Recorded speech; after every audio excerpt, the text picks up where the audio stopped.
దేవుని సేవకులుగా మా ఆశ ఏంటంటే దేవుని మందిరంలో సమయాన్ని మీరు గడపాలి, మీరు నిండారులుగా దీవించబడాలి. హల్లెలూయా. మీరు నిండారులుగా దీవించబడాలి. మీ బిడ్డ పాపలు, మీ కడుపును పుట్టిన మీ పిల్లలు, మీ తోబుట్టువులు, మీ కుటుంబాలన్నీ, మీ కలిగిన సమస్తము కూడా దీవెనకరంగా మారిపోవాలి. మీరు దేవుని యొక్క దీవెనలకు అర్హులుగా మార్చబడాలి. దేవుని యొక్క దీవెనలు మీ మీదకి మీరు పొందగలిగే వారిగా ఉండాలి. అలా ఉండాలి అని అంటే ప్రియులారా, దేవుని మందిరంలో సమయాన్ని గడపడానికి ఇష్టపడాలి.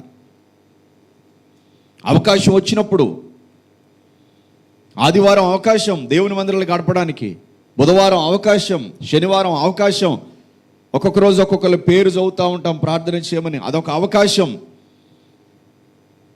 దేవుని మందిరంలో సమయాన్ని గడిపే అవకాశం దొరికినప్పుడు దాన్ని త్రోసిపుచ్చకుండా, దేవుని మందిరంలో సమయాన్ని గడిపే ఆ అవకాశం వచ్చినప్పుడు దాన్ని గొప్ప ధన్యతగా భావించి,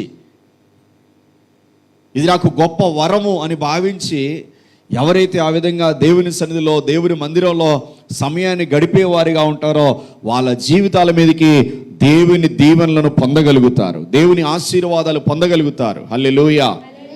మరి ఈ సంవత్సరంలో నువ్వు ఎన్నిసార్లు దేవుని మందిరంలో సమయాన్ని గడపకుండా, ఎన్నెన్నో సాకులు చెప్పి, ఎన్నెన్నో కారణాల చేత ఎన్నిసార్లు నువ్వు తప్పించావో దేవుని మందిరంలో సమయాన్ని గడపకుండా, దాన్ని బట్టి ఎన్ని దీవెనలు పోయాయో నీకు తెలుసా? ఎన్ని దీవెనలు దేవుడు నీకు ఇవ్వాలనుకున్నాడో, ఎన్ని ఆశీర్వాదాలు దేవుడు నీకు ఇవ్వాలనుకున్నాడో అవన్నీ నువ్వు కోల్పోయావు. ఆ విషయంలో నష్టపోయావు.